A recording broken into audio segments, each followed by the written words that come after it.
कैसे रहे IDFC first bank के Q4 के रिजल्ट्स, इसके बारे में आज हम बात करने वाले हैं। ये Q4 का रिजल्ट का एनालिसिस है, बट एनालिसिस थोड़ा सा अलग तरीके से करेंगे। कंपनी ने जो प्रेजेंटेशंस दिए हैं उसमें एक दो स्लाइड्स मुझे काफी अच्छी लगी है और उन्हीं स्लाइड्स पे आज हम बात करने वाले, because what we should be interested in an analysis is, अगर हम उस कंपनी के शेयर होल्डर है तो उन्होंने क्या विजन दी थी और वो विजन वो कैसे अचीव करेंगे बाय फाइनेंशियल ईयर 2024-25। तो इसी के बारे में वो दो स्लाइड्स है जिसमें आई थिंक ओवरऑल कंपनी का पूरा एनालिसिस हम कर पाएंगे, ऐसा मुझे लगता है। तो मैं एक स्क्रीन आप लोगों के साथ शेयर करने वाला हूं। सो जब तक मैं आप लोगों के साथ स्क्रीन शेयर करूं, आप लोग चैनल को सब्सक्राइब कर सकते हो एंड वीडियो को लाइक भी कर सकते हो।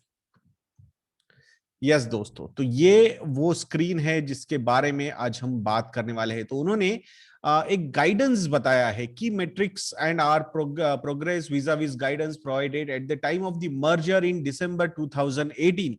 सो December 2018 में जब IDFC bank and capital first का मर्जर हो रहा था, सो तब उन्होंने कुछ गोल्स डिसाइड किए थे। तो वो गोल्स कैसे कंपनी अचीव कर रही है इसके बारे में यहाँ पे हम बात करने वाले हैं।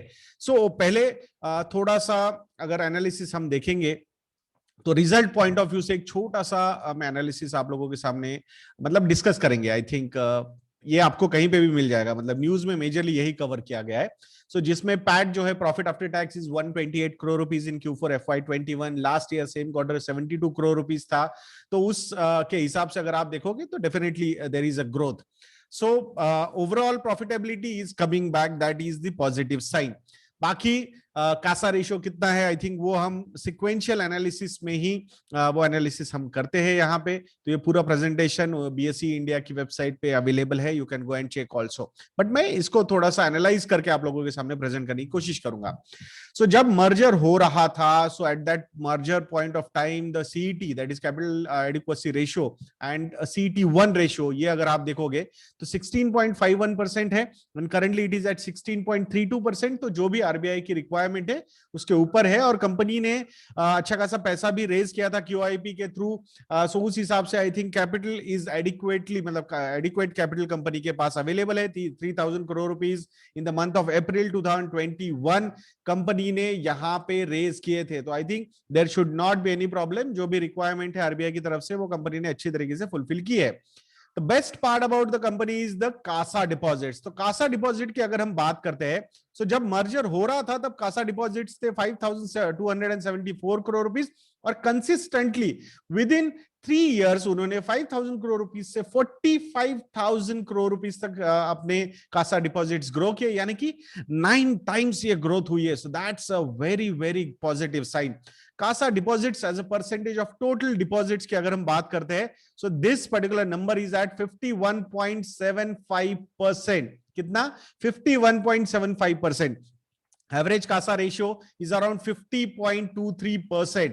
अब यही वो चीज है कि FY24 FY25 में उनका टारगेट था 30% का कासा डिपॉजिट रेशियो तक वो पहुंचना है और उसके बाद आफ्टर 2024-25 50% के ऊपर जाना चाहिए। सो ये पर्टिकुलर टारगेट कंपनी ने ऑलरेडी अचीव कर लिया है। So that's a really positive sign, that's what I feel। और बहुत सारे लोगों को या फिर अकाउंट होल्डर्स को थोड़ी सी डिसअपॉइंटमेंट हुई थी कि जहां पे आईडीएफसी फर्स्ट बैंक 7% तक इंटरेस्ट रेट्स दे रहा था, बट अभी interest rates have gone down to 5%। What is the reason? Because they have achieved this CASA deposit target of 50%। So we should not be surprised. और अगर आपने वहां पे account open किया है तो मेरा एक सजेशन भी रहेगा कि ज्यादा इंटरेस्ट को चेस करने की कोशिश मत कीजिएगा नए नए बैंक्स में जाके अकाउंट ओपन करने का। This is just a marketing gimmick. So, and there is nothing wrong, obviously companies will do these kind of things, but we should be मतलब थोड़ा सा लॉजिकल होना चाहिए हमने कि over the period interest rates are going to go down only, they cannot have these kind of high deposit rates on their savings। तो ये हमने याद रखना चाहिए। तो ये जो टारगेट है कासा डिपॉजिट का, ये कंपनी ने अचीव कर लिया है। ब्रांचेस की अगर हम बात करते हैं, सो 800 to 900 ब्रांचेस उनको बाय 2024-25 अचीव करनी है। So currently it is at 596 branches. So company is on track to achieve this particular target also. I think they will comfortably achieve this. Customer deposits less than 5 crores as a percentage of total customer deposits is at 82%. It means the retail deposits are at 82%. कितना? 82%. जब bank शुरू हुई थी तब ये 31% था, then 37%, 59% and now 82%.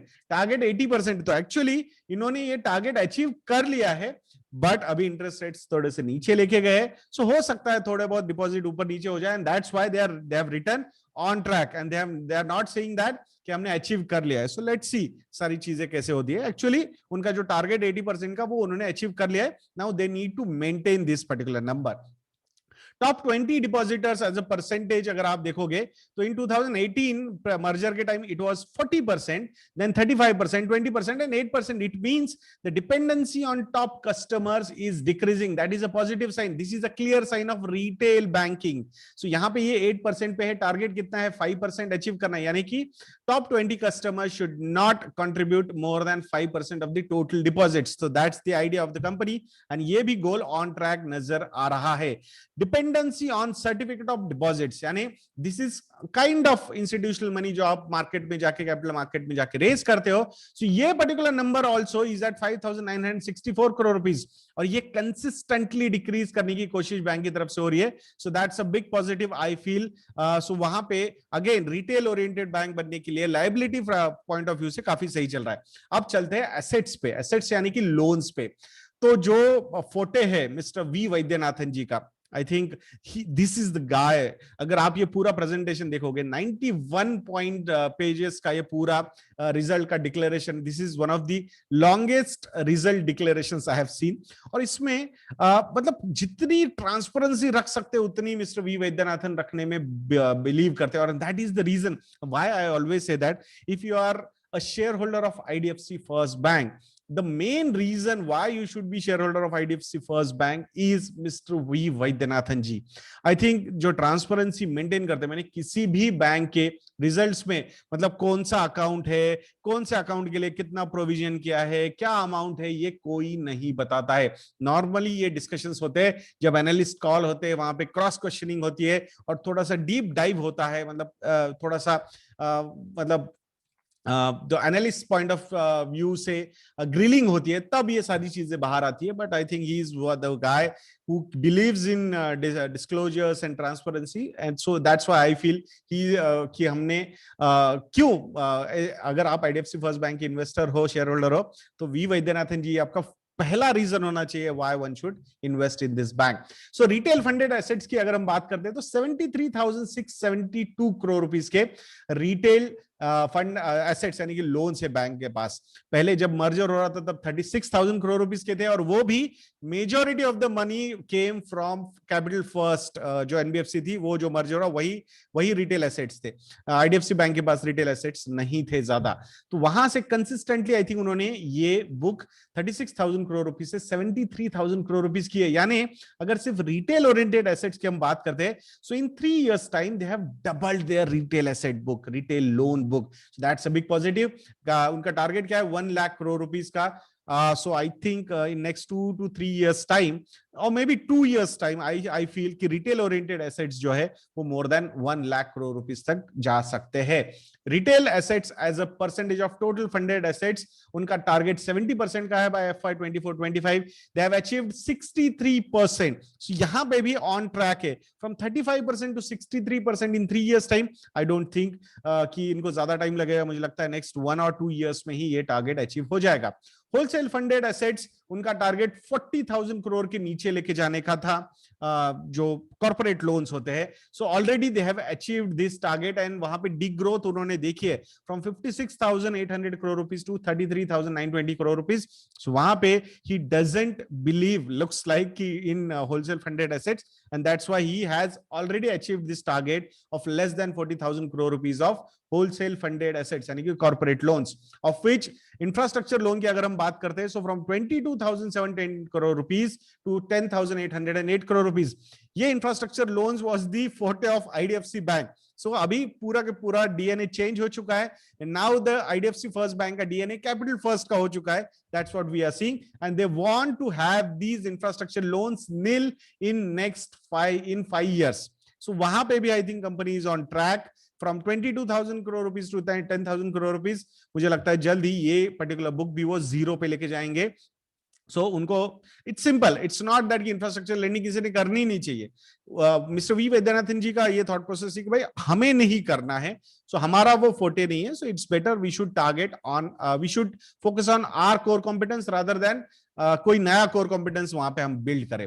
Top 10 borrowers as a percentage of total funded assets वो 5.9% है करंटली, 12.8% था. यानी कि कॉन्सेंट्रेशन जो होलसेल बुक होती है, concentration, why yes bank failed, because book बहुत ज्यादा कॉन्सेंट्रेटेड थी और वहां पे होलसेल लेंडिंग में प्रॉब्लम्स आ गए एंड अल्टीमेटली बैंक फेल हो गया और फिर जाके हमें पूरी स्टोरी पता है क्या हुई है. सो इनका ये टारगेट लेस देन 5% करने का है टॉप 10 बोरोअर्स, तो ये भी ऑन ट्रैक नजर आ रहा है. मुझे लग रहा है एक आध साल में ये टारगेट भी वो अचीव कर देंगे. So this is also good.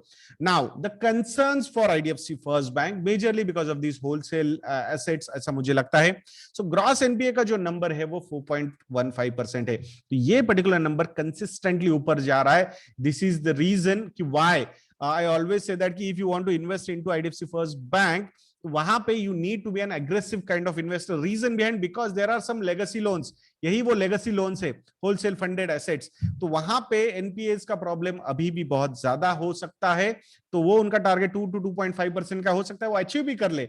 But this is a concern, and why market is not rewarding this stock very highly. This is the reason, the gross NPA numbers and net NPA numbers. It means there are some stressed assets which they are disclosing also. They are not hiding. So transparency puri hai, but we should know if you are taking a call to invest, why, what are the points we should look at, वो भी हमने देखना चाहिए. तो यहाँ पे net NPA का number 1 to 1.2% तक लेके जाना है, which is at 1.86%, and gross NPA 4.15% है अभी, which they want to achieve at 2 to 2.5%. Though companies saying it is on track, but this is a portion we need to watch. Even the provision coverage ratio, ये भी consistently नीचे आ रहा है. So उनका target 70% का है, but provision कितना कर पाया वो बैड एसेट्स के अगेंस्ट, वो 55% का है. तो ये ऑन ट्रैक है, but I think these are the three numbers we should be watchful in this particular bank. So ये कुछ इन्वेस्टर्स को पीछे हटा रहे इन्वेस्ट करने से. So ये भी हमने समझना चाहिए if you are a shareholder or want to be a shareholder. Net interest margin 4.98% का है, 5 to 5.5% का उनका टारगेट है. Actually Q4 FY21 already they have crossed 5% in net interest margin. Q3 it was at 5.02% or 5.01%, and now it is at 5.06, 5.07%. So I think वो target उन्होंने already achieve कर दिया है ऐसा लग रहा है. And now with decreased interest rates on savings account, मुझे लगता है comfortably they will cross this particular number. Cost to income ratio without trading gains is at 78.79%. Obviously ये जितना कम होगा उतना अच्छा होगा. So target is 55%. अभी तो मतलब वो बोल रहे ऑन ट्रैक, बट ये थोड़ा सा अभी मुझे मुश्किल लग रहा है, because in 3 years they have not made too much of progress on this particular front. So आशा करूंगा कि ये इंटरेस्ट रेट्स कम करने के बाद शायद यहाँ पे इंप्रूवमेंट होना शुरू हो जाएगी. Then return on assets, the target is 1.4 to 1.6%. currently 0.29% है. obviously जब profitability ही नहीं है अभी because of the provisioning, तो ये नंबर नीचे है. जैसे profitability वापस नॉर्मल की तरफ आएगी, I think these numbers will be achieved. even return on equity का भी सेम सिनेरियो है, 2.73% का ये नंबर है. they want to have 13 to 15% ROE, but जब प्रॉफिट्स बढ़ेंगे तो ये दोनों भी नंबर ऑटोमेटिकली ऊपर आ जाएंगे, और उसके लिए ग्रॉस एनपीएस, नेट एनपीएस उनको कंट्रोल करने पड़ेंगे, प्रोविजनिंग कम करनी पड़ेगी, ऑटोमेटिकली प्रॉफिटेबिलिटी बढ़ जाएगी, अदरवाइज कोई वैसा प्रॉब्लम नहीं है। और quarterly average liquidity coverage ratio is at 153%, the RBI target is 100%, requirement is 100%, currently it is at 153%, last year 111% थी। तो शॉर्ट टर्म लिक्विडिटी की रिक्वायरमेंट्स अगर कुछ आती है, स्ट्रेस आता है, तो मुझे लगता है bank is very well position to achieve these things.